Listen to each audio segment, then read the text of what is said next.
Ихтибар, һаумыһығыҙ, хөрмәтле дуҫтар, Аманат журналы уҡыусы беҙҙең дуҫтарыбыҙ.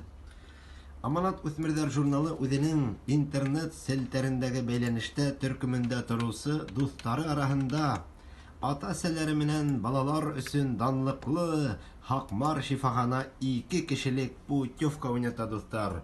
Мына ошолайтып видеонан ҡарап, мына Аманат сайтына ошолайтып инергә була. Ошолайтып Лена Абдрахманова бүләк уйнатасаҡ инде ошо путевканы. Мына уның Был еңеүсе беҙҙең.